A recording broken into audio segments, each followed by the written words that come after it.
শুরু করছি আজকের গল্প সৈয়দ মুস্তাফা সিরাজের লেখা যার যা খাদ্য। শহরের বাইরে নদীর ধারে এই বাড়িটা অনেকদিন খালি পড়েই ছিল। মুরারিবাবু চাকরি থেকে রিটায়ার করার পর বাড়িটা কিনেছেন। নিরিবিলি নিঝুম জায়গা, গাছপালা, ঝোপ জঙ্গল আনাচে কানাচে প্রচুর। মুরারিবাবুর হইচই পছন্দ হয় না, তাই বাড়িটা খুব পছন্দ হয়েছিল। কিন্তু বাস করতে গিয়েই ঝামেলায় পড়লেন। রাত দুপুরে উঠোনে টুপটুপ করে ঢিল পড়ে, ছাদে কারা হেঁটে বেড়ায় ধূপ ধূপ করে। বেরিয়ে গিয়ে টর্চের আলোয় খোঁজাখুঁজি করেন, কাউকেও দেখতে পান না। প্রথমে ভেবেছিলেন দুষ্টু লোকের কাজ, তাকে তাড়ানোর মতলব করছে, তাই থানায় গিয়েছিলেন। দুজন পালোয়ান চেহারার সেপাই পাঠানো হয়েছিল রাতে বাড়ি পাহারা দিতে, কিন্তু তাতেও ঢিল পড়া বা ছাদে হাঁটা চলার শব্দ বন্ধ হয়নি। বরং ঘুম ভেঙে শোনেন সেপাই দুজনে পরস্পর তুমুল ঝগড়া করেছে। এ ওকে বন্দুক তুলে শাসাচ্ছে। ব্যাপারটা কি? বেরিয়ে গিয়ে মুরারিবাবু দুজনকে শান্ত করেছিলেন, কিন্তু কারুর রাগ পড়ে না। একজন আরেকজনের দিকে আঙ্গুল তুলে বলে, ও আমার গোঁফ টেনেছে। আরেকজন বলে, মিছে কথা, ও আমার কানের লতিতে কামড় দিয়েছে। সেই সময় আচমকা একটা বিদঘুটে ব্যাপার ঘটে গেল। তিনজনের মাথায় তিনটে অদৃশ্য হাতের চাটি পড়ল। চাটিগুলো একেবারে বরফের মতো ঠান্ডা। এমন চাটি খাওয়ার পর কি এ বাড়ির ত্রিসীমানায় থাকার হিম্মত থাকে কারুর? সেপাই দুজন সেই রাতেই রাম রাম বলে চেঁচাতে চেঁচাতে পালিয়ে গিয়েছিল। মুরারিবাবুও চটপট ঘরে ঢুকে দরজায় খিল এঁটেছিলেন। টের পেয়েছিলেন ব্যাপারটা নিছক ভৌতিক। কিন্তু এমন পছন্দসই একটা বাড়ি কিনে নেহাত ভূতের ভয়ে চলে যাওয়া কাজের কথা না। বোঝা যাচ্ছে বাড়িটা পোড়া হয়েছিল বলে ভূতেরা এসে আশ্রয় নিয়েছিল, এখন দখল ছাড়তে চাইছে না। মুরারিবাবু তাই ঠিক করলেন ভূতগুলোকে তাড়াতে হবে। এ কাজ ওঝা ছাড়া আর কারুর নয়। এখানে ওখানে খোঁজাখুঁজির পর এক ওঝার নাম ঠিকানা পাওয়া গেল। তার নাম হরিপদ, থাকে রামনগরে। ঘুঘুডাঙ্গা থেকে বাসে ঘণ্টা 3 পথ। হরিপদর খুব নামডাক আছে। তার মন্তরতন্ত্রের চোটে ওই এলাকা থেকে সব ভূত পালিয়ে গেছে। বাড়ি খালি থাকলেও সেখানে বড়জোর বাদুর, চামচিকে বা আরশোলার টিকটিকি গিয়ে জোটে। ভূতের ঢোকার সাধ্য নেই। আহা, ঘুঘুডাঙ্গার হরিপদ এসে থাকলে কি শান্তিতে না থাকা যেত। অনেক ফিকির মাথায় নিয়েই মুরারিবাবু রামনগর চললেন। হরিপদকে মাইনে দিয়ে বরং কাছে রাখবেন, টুকিটাকি কাজকর্ম করবে আর থাকবে তার কাছে। বরাবরের জন্য ভূতের হাত থেকে নিশ্চিন্তে থাকা যাবে। বাসেই খবর পেলেন গত মাসে এই এলাকায় খুব বন্যা হয়েছিল, এখন জল নেমে গেছে, তাই ফের বাস চলাচল করছে। একটু ভাবনাও হলো মুরারিবাবুর, হরিপদ বন্যায় বাড়ি ছেড়ে চলে যায়নি তো কোথাও। রামনগরে বাস থেকে নেমে মুরারি দেখলেন নামে নগর হলেও একেবারে অজপাড়াগা। একফালি কাঁচা রাস্তা গ্রামে ঢুকেছে, সে রাস্তায় বিস্তর জলকাদা। একটু ঘাবড়ে গেলেন।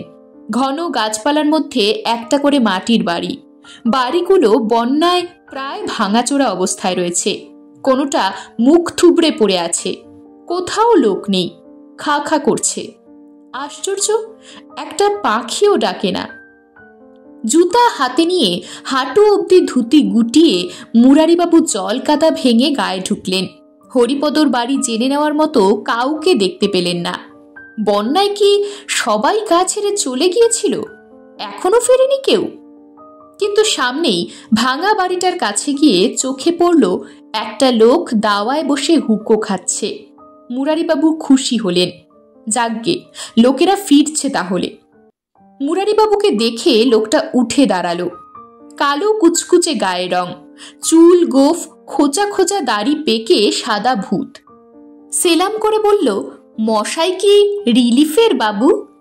মুরারিবাবু বললেন, না, আমি এসেছি হরিপদ ওঝার কাছে। ওর বাড়ি কোনটা বলতে পারো ভাই? এই রাস্তায় গিয়ে বারোয়ারি বটতলা দেখবেন, তার পেছনে। বলে লোকটা একটা কাণ্ড করলো। এক হাতে হুকো, অন্য হাতে পায়ের কাছ থেকে একদলা শুকনো গোবর তুলে মুখে পুরল। বলল, চলে যান, পেয়ে যাবেন। মুরারিবাবু দুঃখিত হয়ে ভাবলেন, আহা, বন্যার ফলে বেচারিদের বুঝি খিদের জ্বালায় কত অখাদ্য কুখাদ্য না খেতে হয়েছে, কিন্তু তাই বলে শুকনো গোবর। মুরারিবাবু বললেন, দেখো বাপু, একটা কথা বলি, আর যাই খাও, গোবর টোবর খেও না। ও কি কেউ খায়? ছ্যা ছ্যা। লোকটা একগাল হেসে ফের আর এক খাবলা কুড়িয়ে চিবুতে চিবুতে বলল, যার যা খাদ্য বাবুমশাই, আপনার এত কথায় কাজ কি? হোরের কাছে যাচ্ছেন তাই যান। মুরারিবাবু বিরক্ত হয়ে পা বাড়ালেন। যার যা খাদ্য মানে কি? লোকটা পাগল নয় তো? বারোয়ারি বটতলায় গিয়ে দেখেন একটা রোগা শিরিঙ্গে চেহারার লোক বসে আছে। সেও জিজ্ঞেস করল, মশাই কি রিলিফের লোক? মুরারিবাবু মাথা দোলালেন। বোঝা যাচ্ছে এ গায়ে রিলিফ এখনো পৌঁছয়নি, ফিরে গিয়ে সরকারি অফিসে খবর দেওয়া দরকার। মুরারিবাবু বললেন, হরিপদ ওঝার বাড়ি কোনটা ভাই? ওই তো, যান, হরে বাড়ি আছে। বলে লোকটা কোচর থেকে কি একটা বের করে কামড় দিল, মুড়মুড় করে চিবুতে থাকলো। মুরারিবাবু আর চোখে দেখলেন লোকটা সাদা একটা লম্বাটে জিনিস খাচ্ছে। শশা নাকি? মনে হচ্ছে যেন হাড়। কি বিদঘুটে কাণ্ড রে বাবা! আগের লোকটা শুকনো গোবর খাচ্ছিল, এ খাচ্ছে হাড়। সন্দিগ্ধভাবে পা বাড়ালেন। তারপর ভাবলেন, মানুষ তো আসলে সবই খায়, কি না খায়? সাপ, ব্যাঙ, কেঁচো, আরশোলা সবই খায়। এমনকি চীনারা নাকি পাখির ঝোল রান্না করে খায়। আর এ তো বন্যার বিপদের সময়, খিদের চোটে যা পাবে খাবে। এই তো সেদিন কাগজে পড়লেন কোথায় পাহাড়ের ওপর প্লেন ভেঙে পড়েছিল, দৈবাত একজন যাত্রী বেঁচে যায়। সে খিদের চোটে তার শ্বশুরের আধপোড়া মাংস খেয়েছিল। শ্বশুর জামাই একই প্লেনে যাচ্ছিলেন কোথায়। কাজেই বিপদের দিনে মানুষ প্রাণ বাঁচাতে সবই খায়। হরিপদর দেখা পাওয়া গেল, দাওয়ায় বসে সেও খাচ্ছে, তবে এনামেলের থালায়। তার বউ মুরারিবাবুকে দেখে ঘোমটা টেনে ঘরে ঢুকল। হরিপদ বলল, আসুন বাবু মশাই, বসুন। বাড়ির কাউকে ভূতে ধরেছে তো? ঠিক আছে, যাব, খাওয়াটা সেরে নি।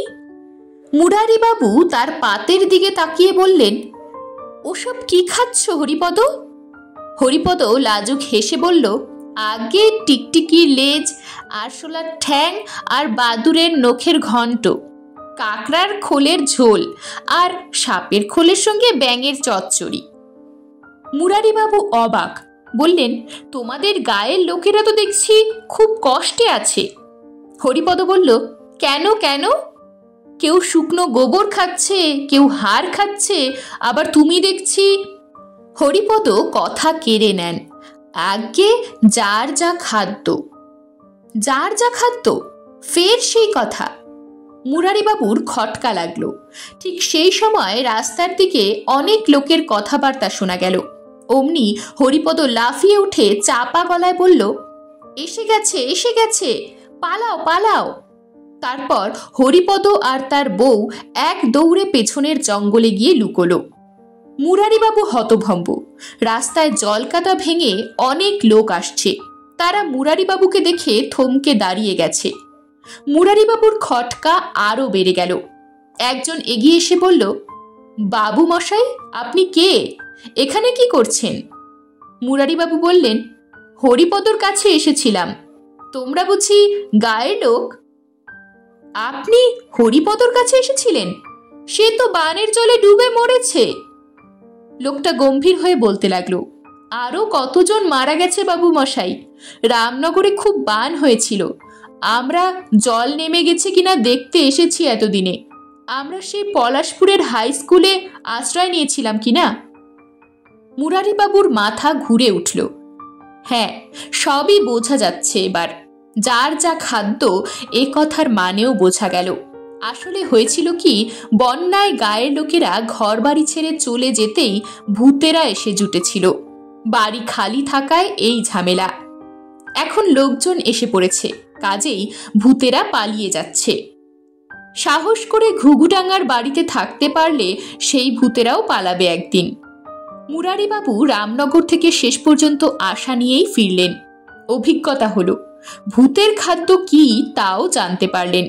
অতএব বাড়ির ত্রিসীমানা থেকে শুকনো গোবর, হাড়গোড়, সাপ, ব্যাং, টিকটিকি, আরশোলা ইত্যাদি হটাতে পারলে খাদ্যের অভাবে ভূতেরাও অন্যখানে চলে যাবে।